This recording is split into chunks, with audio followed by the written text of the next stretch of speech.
I work for a nonprofit organization, and my organization was doing something on TikTok, and I didn't know what TikTok was, and so I had to figure out what TikTok was so I could, you know, be a part of what we were doing in the office, and so I could manage it, because we have, you know, a lot of, you know, younger people who wanted to do this stuff. And I was like, all right, well, let's give it a try, but I kind of want to know what this thing is. So the magic of the TikTok algorithm, found out that I was interested in, you know, Eastern philosophy stuff, and when I was growing up, you know, my dad was Hindu, my mom was Jewish, and I had actually studied Buddhism when I was in high school because I did martial arts, and it turns out that my martial arts instructor was a Buddhist priest, and I was sort of intrigued by Buddhism, and I felt like I learned a lot from it, but there was just like one thing about it that was a barrier for me. So in Hinduism, you know, we believe in the Atman, and in Buddhism, they believe in Anatman, so no self, so self, no self. And this one conflict kind of created this barrier for me between like me and my beliefs in Buddhism. We'll get to why this is significant in a few minutes. So in any event, so I'm learning about TikTok, and on the TikTok, what do you call it, the feed screen, I don't know, some video came up, and there was someone who was describing the Buddha's second noble truth in a way that I really hadn't heard it before. And so, like, the Four Noble Truths are, you know, sort of one of the foundations for Buddhism. There's suffering. Truth number one, our suffering is caused largely by our craving, our wanting for things. That's rule number two.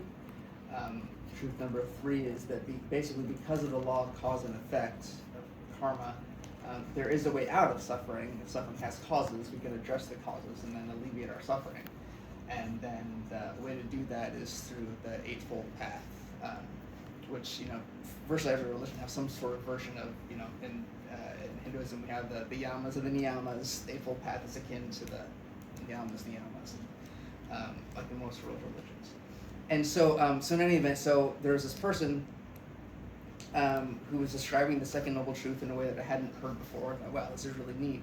So I looked him up, and he was a fascinating guy, and I took a couple classes from him.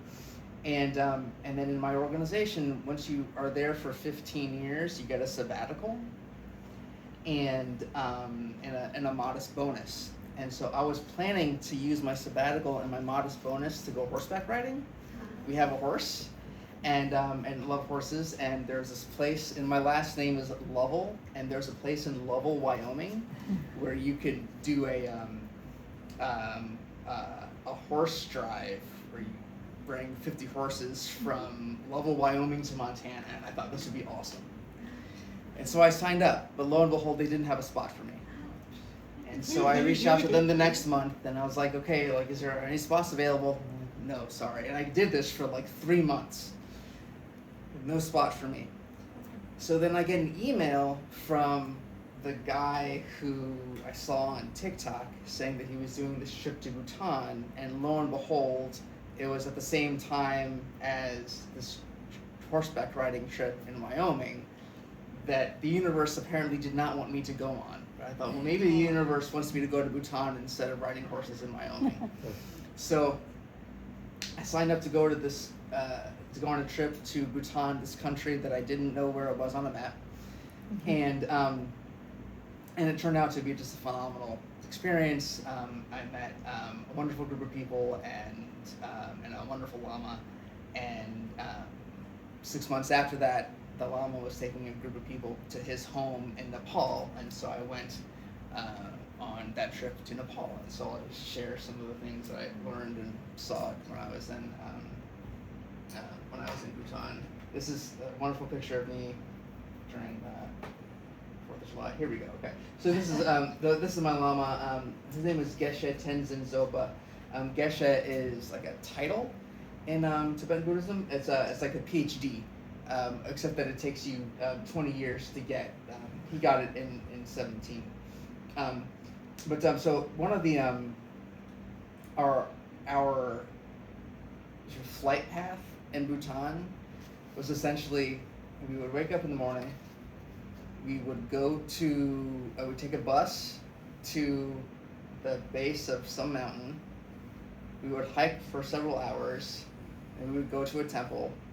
We would receive a lecture, have darshan, pray, and then we would walk down the mountain, and then we would do the same thing. We did this for like 2 or 3 weeks or so. This is sort of just here. This is another picture of what we're doing. Did you take these pictures? These two, no. These were taken. Someone was with us who was like a non-professional photographer. So you created some pretty great pictures. So this is me at 12,000 feet. Someone was kind enough to take a few shots. Were you breathing? I'm sorry? Were you breathing? Okay. Oh, yeah. So interestingly, I guess we were there long enough. I didn't really have altitude sickness. But this is the traditional Bhutanese clothing. It's called a go. And I had to have 2 people every morning put this on me because I couldn't put it on by myself. The long socks were not terribly comfortable or fashionable, but that's how they roll there. One of the reasons why we went to Bhutan is because people have generally heard of the Buddha. There's the second Buddha. His name is Padmasambhava. Oh, yes. And the story behind Padmasambhava is that there was a king who really wanted a child, and the king was blessed with a child who was not directly from him.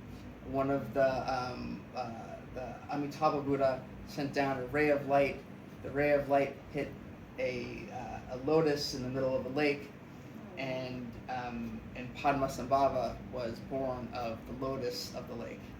And Padmasambhava is known as being the person who brought Buddhism from India to Tibet, and sort of into the whole region, including Bhutan. So the places that we went to in Bhutan were largely associated with Padmasambhava, and he went to several caves, and this was one of the caves that he went to, me fashionably in my socks.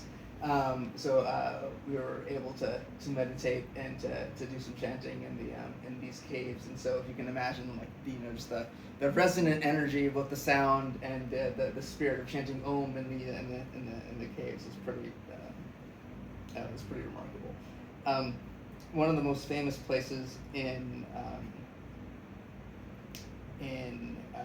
Bhutan is called the Tiger's Nest, and in order to get to the Tiger's Nest, it was not for the faint of heart. So we went to the bottom of the mountain, hiked up the mountain, and that took pretty much all day, and it was raining and about 40 degrees. Wow. So we were, and I wouldn't do it any other way. It's like the purification of the struggle was pretty remarkable. We camped at the top of the mountain, and it was like, glamping without the glamour. So, and then you hike down the mountain, and when you hike down the mountain, do sort of like a U-turn around the some of the rocks, and this was a waterfall by the opening of the Tiger's Nest, and then this is ultimately the Tiger's Nest. Oh, I've seen that. Yeah. So in Bhutan, the terrain is the whole country is in the Himalayan mountains. So even the two biggest cities in the country are embedded in, and they're in a valley in the mountains, and so it was pretty remarkable because I don't quite know how they got the infrastructure there, but the story behind this is called the Tiger's Nest, and the reason why it's called the Tiger's Nest is because it said that Padmasambhava flew to the cave that's here on the back of a tiger. If he, assuming that actually did happen, his journey there was slightly less challenging than our trek up the mountain.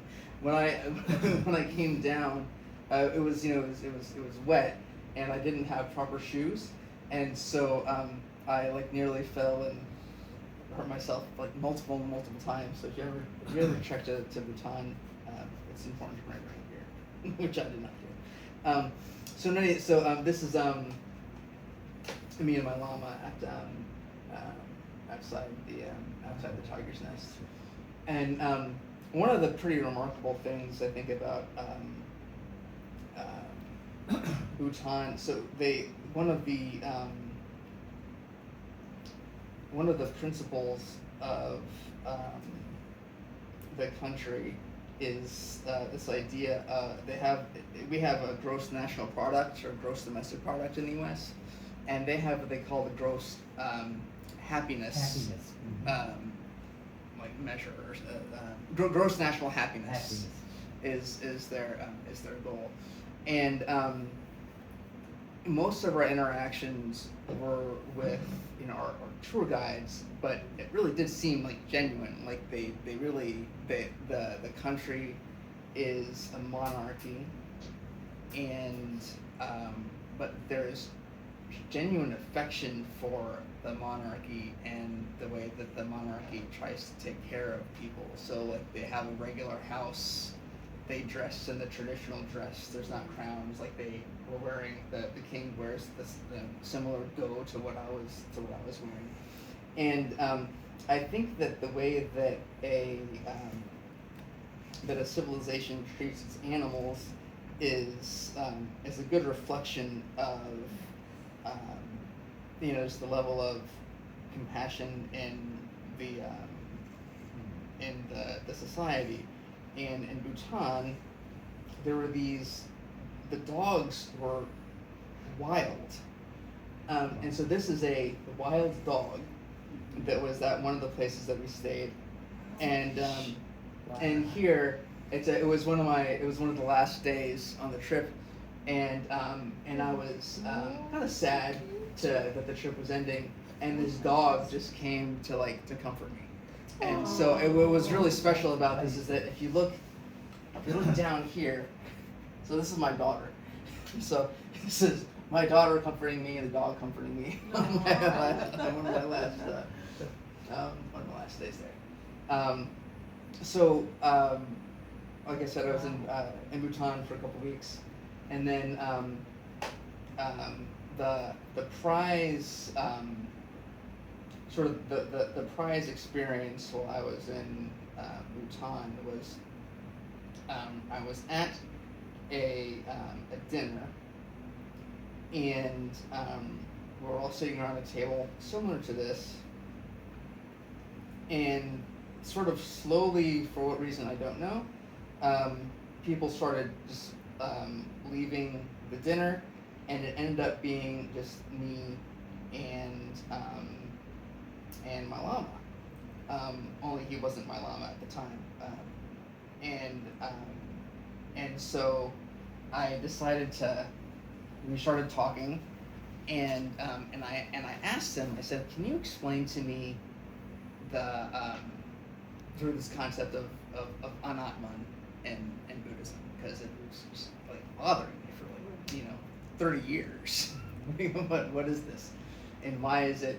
Because I was like, how do you, because in Buddhism, like Hinduism, like any other religion, there's not just one teaching of Buddhism, right? There are many different interpretations of it, many different paths, just like any religion. So, and my teacher when I was a kid, like kind of believed in reincarnation, but not really. I'd ask him what it was, and what I received back wasn't terribly satisfying. You'd say like it was kind of like if you light a candle and then you light another candle, that was reincarnation. And I didn't really understand what that meant.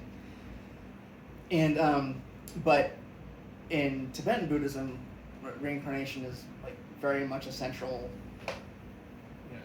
teaching, and so much so that actually with my Lama, when his Lama left the body, he was tasked with the finding the reincarnation of this Lama, and there's a documentary about this. It took him 4 years to find the incarnation. It's a beautiful story, which we can talk about in a bit.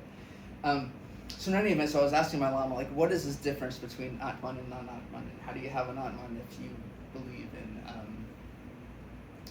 reincarnation? If there's reincarnation, what's reincarnated if there's no self to be reincarnated? And sort of and so we had this back and forth, and it really became like kind of a debate. And as we were debating, it wasn't like mean or anything. Evidently, in monastic training in Buddhism, debate is one of the forms of instruction. And so he really enjoys debating, and so we were having this debate conversation, and slowly everyone came back to the table. And what I understood to be like the central difference between Atman and Anatman is not so much that there's a self or that there's not a self. It's that it is, at least in Hinduism, I think some would say that the Atman is unchanging. It's permanent. And in Buddhism, there's the teaching that everything is always changing. Everything is always in flux. And essentially, that's the central tenet. But underlying everything that is changing, there is this sort of permanent essence. And upon sort of hearing this from my Lama, and like I said, we had this conversation first over dinner, sort of this debate, and then it sort of carried on for the next like 2 days or so. This like central sort of barrier that I had between me and the Buddhist teaching is kind of evaporated. It's like, okay. As I sort of I can come to the when I went back to the Gita to see like where is Atman described as unchanging. And those who are more scholarly than I may have a different interpretation. My read of things is not so much that the Atman is unchanging, it's that it is permanent, it is always existing. And there's a difference between permanent and unchanging. Permanent is a measure of time, not a measure of is something changing or not. And so I sort of came to the analogy that if I have a glass of water and you put lemon juice in the water, is the water the same or is the water different? And I think that I can answer in two ways, right? It's different because now it has lemon juice in it, and it's the same because the water is still the water. You can filter out the lemon juice, right? And so is the Atman unchanging or is the Atman changing? I think in some ways you can say like the essence of the Atman, like maybe that doesn't know so much change, but the way that karma is associated with the Atman and the incarnation, well, it is changing. It's so we experience. have, right, the experience of it, yeah. It's experience, but the soul is soul. Right. So so with that sort of I kind of okay, this is cool. So so when the opportunity came to go to Nepal, so they were the same group organized a trip to Nepal, specifically to the Tsum Valley in Nepal, where my Lama grew up. I thought, well, yeah, this is something that I definitely want to do. And so the only way to get to the Tsum Valley in Nepal, there are two ways to get there. One is by going to Kathmandu and then hiking for 4 days. I neither had the time nor the physique to hike for 4 days to get to Tsum Valley. So the other way was with a helicopter. And so so I decided to take the helicopter, and let's see here. Let me check technology work once again. All right, so here's so the helicopter, like it literally goes in between the mountains and touches down. This is actually a helicopter that was leaving soon, but it gives you the sense of the terrain. So in Bhutan, our group went to many different places. And when we were in Nepal, we went from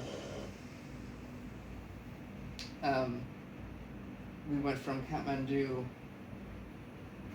to here. So this is the Kopan Nunnery, and there are about 30 nuns, 25, 30 nuns that live here. It's you wake up in the morning and we literally have the Himalayan mountains all around you. These are the modest but sufficient quarters in which everyone stayed. I stayed about right there. This is the main gompa, the main temple. This is the World Peace Stupa that is currently being built. Lamas are organizing the building of this stupa, and sort of our daily program was, so every morning at 6 o'clock in the morning in the gompa, there were chanting, and there's a puja dedicated towards the Bodhisattva Tara, which is sort of akin to Durga. And then we would hike somewhere to a temple, receive teachings and prayers, and then we would hike back. We stayed here. We stayed for a night or two at a monastery at like 12 or 13,000 feet. That was pretty remarkable. And one of the things that I learned about, and our friend can tell us more about this. Actually, I'm going to go in reverse. So while I was in Kathmandu, before going to the Tsum Valley, and there was in Nepal, I don't know, what's the percentage like Hinduism and Buddhism of the population? It seems like it's... Right now, I don't know. It says like 80% is Hindu and Okay. the rest are, but it might be changing now. There's this wonderful temple called the Pashupatinath Temple, and when I first arrived in Nepal, the time zone is basically 12 hours ahead of us. So my body's clock was all off. And it was about 4 o'clock in the morning, and I was awake because it was 4 o'clock. My body thought that was 4 o'clock in the afternoon. And the temple opens at 4. I'm like, well, I'm going to go to the temple. So this is actually at night, but the temple is this really big complex. And in here, there's this really powerful shivling. And I was told, and sure enough, there was a sign there that says you can only go in the temple if you're Hindu. It's Hindus only. And I thought, well, I'm Hindu, so maybe they'll let me in. And the two heavily armed guards were not amused by my attempt to get into the temple, and they would not let me in. And I was like, but I know all the mantras. And they were like, I don't care. And so I had my offering, and I said, okay, so if you won't let me in, will you take my offering into the temple? And they said, no. Wow. And so someone heard this exchange. Well, I want to know how would would know if you weren't Indian. What is it to be Hindu?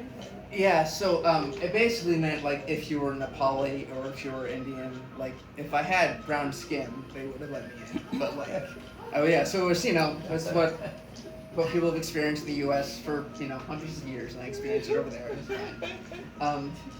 So someone heard this exchange, and he said, "I'll take your offering."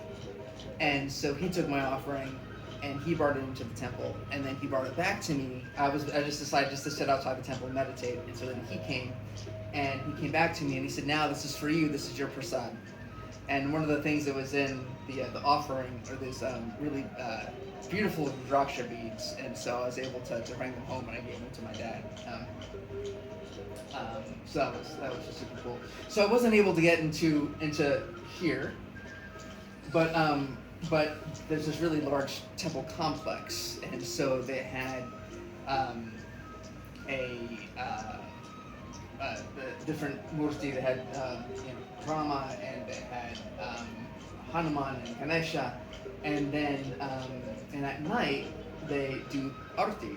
And what's really special about this place is that it's kind of like Varanasi, and in Varanasi is where they do the cremations, and so this river is not the Ganga, but it's also a holy river, and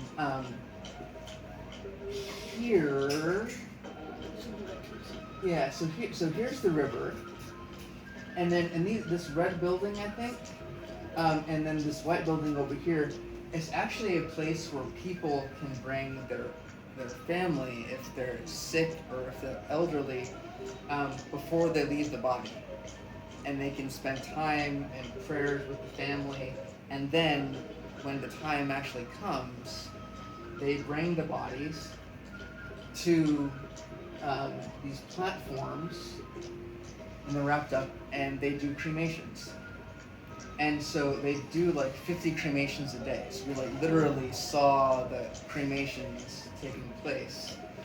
And it was this pretty remarkable mix of the spiritual, of the human. You can like literally hear people crying because they're giving away the bodies of the loved ones. In the midst of having arti with the beautiful fire and in the river. So it was just this wonderful combination of things. And for me, it was a wonderful combination of Hinduism and Buddhism, because I'm learning about Buddhism, but Hinduism is still my home. And so I kept on going back to the Pushpajana temple because it was I felt at home here while I was exploring Buddhism. Another really cool experience, and this is at the Pushpajana temple. So that this sadhus that lived here, and I was talking with them. He's not scolding. Hey, He's not scolding me. I promise. So these are the Rudraksha beads that I was talking about. That is my What was he saying? So here he was saying, I was asking him about consciousness, and he didn't directly answer my question about consciousness. It's fine. But he was saying that there are many names, there's one God, and my guide was awesome and took this beautiful picture. So it was pretty phenomenal. So from here we took the here's one more picture. They had these beautiful shivlings around the temple, and so we went from Kathmandu to the Tsum Valley in Nepal, where lo and behold, during one of our meals, I had yet another debate with my lama. So this is sort of now becoming like a trend. And here it began as not so much a debate, but as I asked him to test me. So at first, again, no one was at the table, so I felt comfortable asking him. So in Buddhism, two of the central teachings are of compassion and wisdom. And interestingly, the word that is used that's associated with compassion is bodhicitta, which is actually like the awakened mind, but it's communicated sort of as compassion. And the goal of Buddhism is really to awaken oneself so that you can help awaken all others.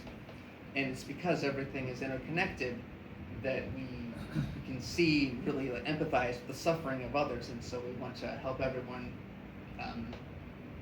awaken. And an inherent quality of all things in the material world is emptiness.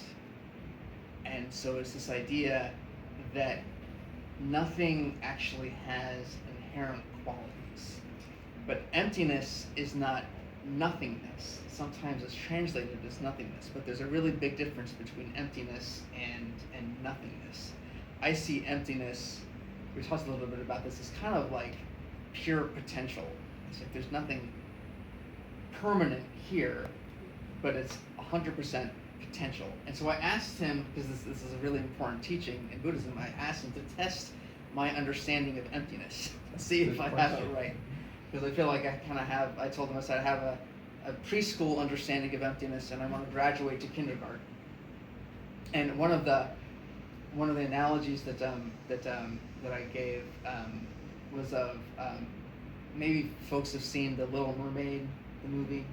There's a scene in The Little Mermaid where Ariel, she goes from the ocean to the land, and she's at dinner with the prince, and there's a fork, and she thought that the fork was a comb, and so she starts combing her hair, right?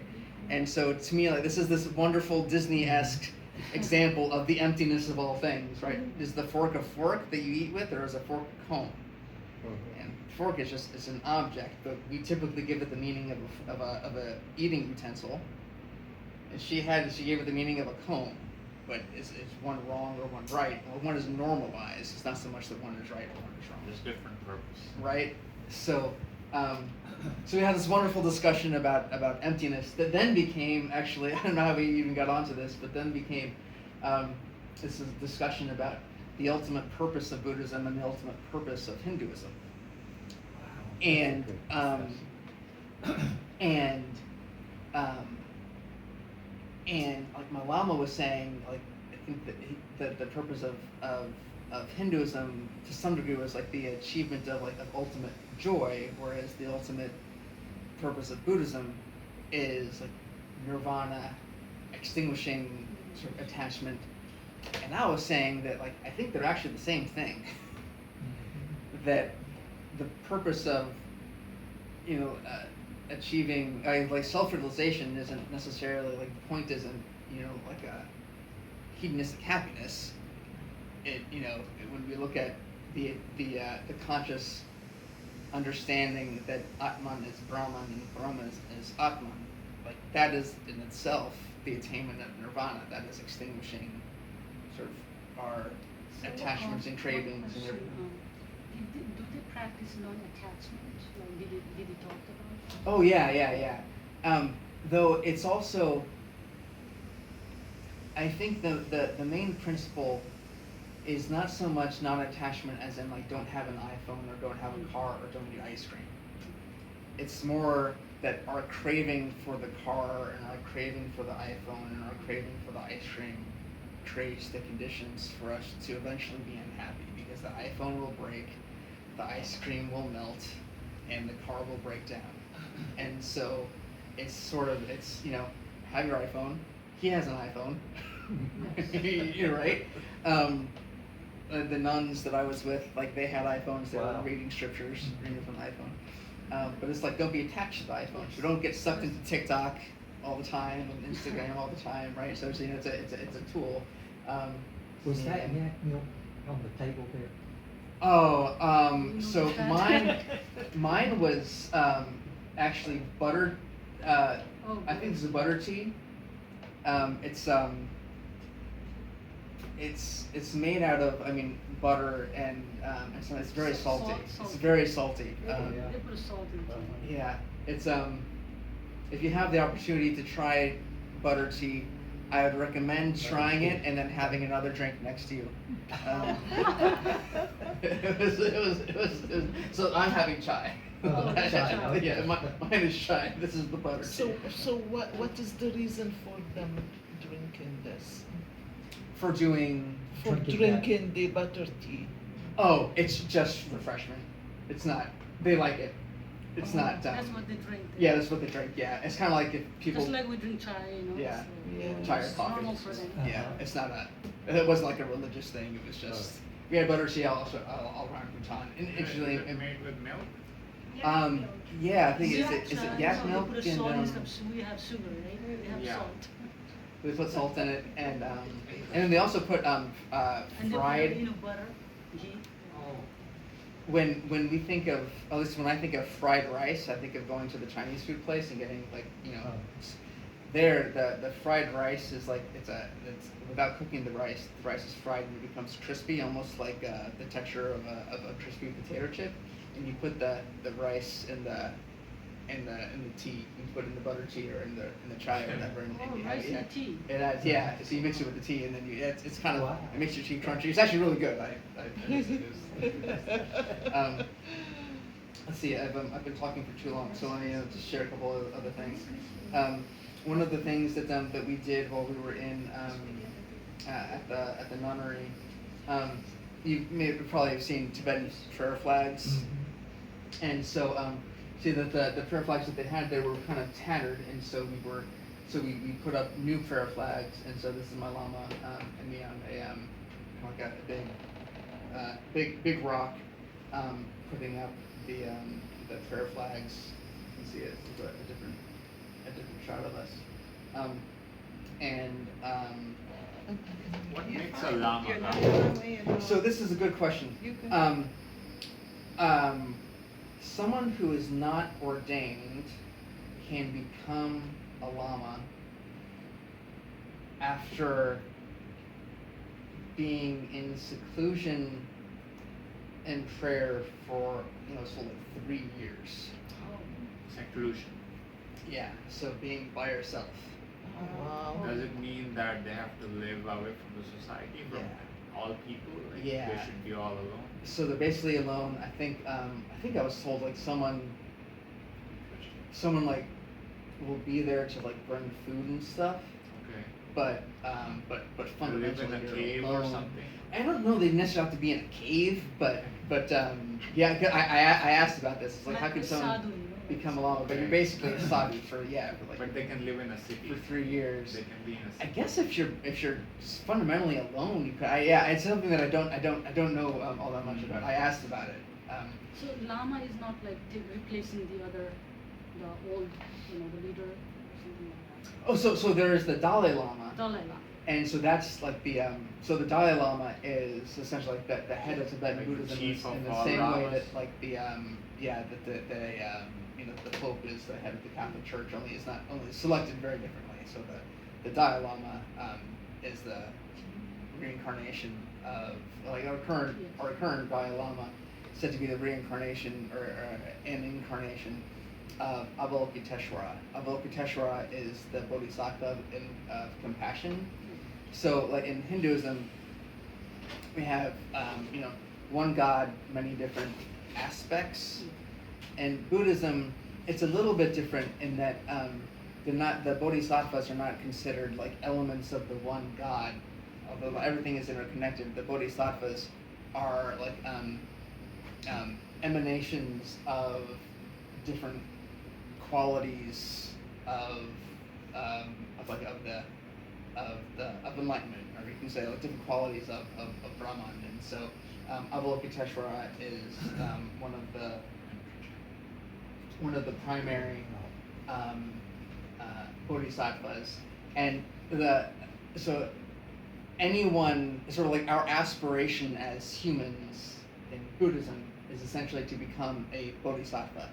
And a bodhisattva is someone who has like almost reached the pinnacle of enlightenment, but is stopped in order to stay and help everyone else attain enlightenment, Right. which is sort of like the definition of being a Buddha anyway. So there's not really a whole lot of difference between a Buddha and a bodhisattva. the story with Avalokiteshvara. So this is one form of Avalokiteshvara. Another form of Avalokiteshvara is like this. My oldest daughter made this 3D printer. It's not really neat. Wow. This version of Avalokiteshvara. So it is said that he like after much effort he tried to alleviate the world's suffering and still saw so much suffering in the world, and he got really, really upset and was crying, and his body sort of imploded. And then one of the Buddha, Amitabha, reassembled his body, but gave him 11 heads so he could still see the world's suffering, but also gave him 1,000 arms. And within each arm, or within each hand, there's an eye. And so he has 1,000 arms to alleviate the world's suffering, but within the compassion action of his arms, there's always the eye of wisdom. And so as in Buddhism, it's the unity of wisdom and compassion is really paramount. And so like the mantra, we can close with this. So the famous mantra that many have probably heard, Om Mani Padme Hum. I was going to ask you if you do the mantra. Yeah, so I do the mantra now. I do 3 rounds of the mantra every day.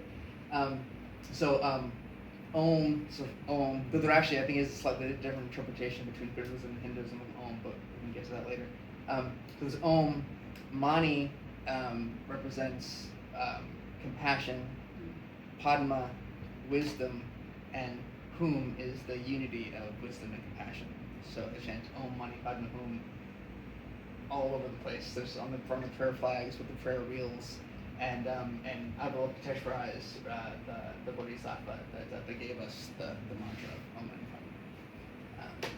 With that, I'll bring it to a close. There also. Oh, thank you. I have a couple of questions. I have a picture. Well, here I think go first ahead. Rakesh was Okay. asking, then yeah. I was wondering, there are also different paths, right, in Buddhism, like Vajrayana and. Yeah, so there's sort of 3 vehicles. There's the Theravada, the Mahayana, and the Vajrayana. And the Theravada is like the original Buddhism as taught by the Buddha, and then 500 years later came the Mahayana. And the central difference between the Theravada and the Mahayana, as I understand it, is that the Theravada Buddhism taught that enlightenment is something that is to be attained, and Mahayana says that sort of we are enlightened, it needs to be revealed. And so there's a difference between like the dualism and Theravada and the non-dualism and Mahayana. And Vajrayana, as I understand it, is kind of like an extension of Mahayana, primarily taught in as a Tibetan, but it's spread now throughout the world. So I actually, when I learned Buddhism when I was in high school, I learned a Japanese form of Vajrayana. I didn't know at the time that it was actually, I think it really resonated in Tibetan Buddhism.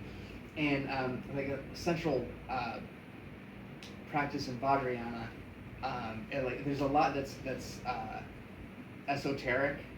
It's like supposed to be kind of like the quick path to enlightenment. The idea that you can attain enlightenment in one lifetime. The Tilopa's song, right? Narlopa, Yeah. Tilopa, So there's Miralepa. Yeah, Mirolepa and The his disciple students. is Tilopa. Yeah, and so actually, so in the Pushpachana temple, so if the arati was taking place here, the temple is over here. Over here were caves where I think it was Tilopa and Milarepa where they studied. And there were 2 caves where I believe the Buddhists said that they lived.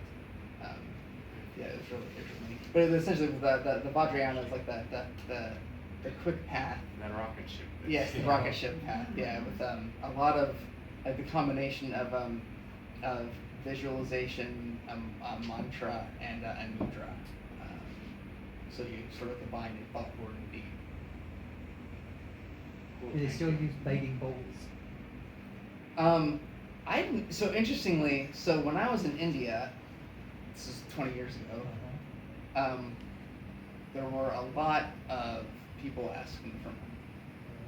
And in Nepal and in Bhutan, I experienced far less of that. There was actually more asking for money at the Pushpatinath temple than there was anywhere else. And so I kind of wonder if it's like a cultural thing. I don't know.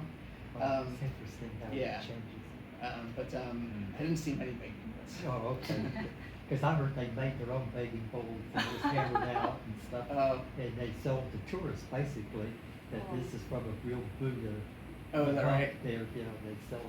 My wife has a couple of them that she felt compassion for the Buddha, so she'd buy them, you know. But Oh, neat. it's interesting. And what about paramis? The 10 paramis of Buddhism. Oh, the paramitas? Yeah, that's like jars, and you have these virtues. Gratitude is the first parami, and then you have this other compassion, and they go through these paramis. And these jars, these 10 jars, have to be filled with all your virtues before you can go to the next stage of enlightenment. So it's a process of filling the jars as you go. I went to the Vipassana meditation. This is one of the things that they teach. The other thing is quite interesting. Buddha discovered kalapas. Now, when you go into meditation, in Vipassana meditation or any meditation, you feel sensations on your body. You just observe them. Yeah. And he could draw the kalapa to show you what it looks like. It was astrophysics that the Buddha discovered. It's like this. This is what a I kalapa know looks this. like. And it's an energy field that it rises, it's the Nietzsche, it comes and goes. And it's always changing when you meditate. Your body's always changing, so you go into it and you go through it. And you did a good job of explaining, because that's part of my quest also. Christianity and Buddhism. Buddha was a human being. He wasn't a divine son of any deity or anything. By his human effort, he reached enlightenment. You were just like us. And so I think that's wonderful. He didn't have any supernatural gift from the Holy Spirit or divine intervention. He did it on his own bootstraps, and that's remarkable. Yeah, if you want to take the easy way, That's what he was trying to teach. You know, like all we can do it, and everybody can do it. is to do it on your own. Can Yes. we get this on our own, or do we need divine help? It's still a question in my mind. Just like, am I egotistical thinking I can achieve enlightenment on my own, or do I need supernatural powers to help me? It's like, Because we are too distracted and we have too much desires. And Gautam Buddha, he gave up, he was married and he had a children, That's what's so son. He gave up incredible. his wife, children, everybody. I mean, that's what we can do it. We are too attached, you know. And he literally give everything, just left. It's not easy. No, in this that's hard. generation. But I think you can, the more you work on yourself. Yeah. I And, mean, you know, either you need to have a really heartbreaking or something, either you're willing to give up, you know, your willpower. I mean, Yeah. Jesus taught the same thing too. He like It's give the up same everything thing, and he yeah. said, and walk Yeah. away, yeah. The way I see changing and constant is the God in us, and the soul is always changing. You know, it's just that's the way I look at it from Christianity. Yeah. Yeah, I think this the question of can we as non-monks attain enlightenment is a really interesting one, because you're right. Like the Buddha, you know, he was born as a prince, and he was married, and he had a kid, and he left, and he attained enlightenment, and then his wife and his child became disciples. But he never really returned back to being a parent. Yes. And, you know, like, I'm a parent, I have 3 kids, one of them is over here, and I love going, you know, these trips are amazing, but I'm not about to leave my wife and family to It's not easy. live in a cave, as much as my wife thinks that I might. oh, there's a question mark. But it's like, it's not gonna happen, and so I think that perhaps it is because I had no intention of leaving the family and going to find a cave and staying in there, that I need all the blessings of the Buddhas and the Bodhisattvas on the path. You know, we need lots of road maps in order to get to the destination, and until we get to the destination, then we can get rid of the road maps. But until then, I'll take all the prayers and blessings I can get. There are teachers in Hinduism that are householder yogis that Oh, yes. have become great saints, like Larry Mahashai, you know, the Yogananda's They were- line. Yes, family. Yeah. And So so even we've got to stop at 10 because time is Shiva, time is sacred. So we'll stop, we'll say 3 ohms, Okay. and some people have to leave, and if you want to carry on, we can carry on discussing, but we'll stop now. And I just want to, yes, so we'll, and I'll tell you about next week too, because it's really tight. Okay, so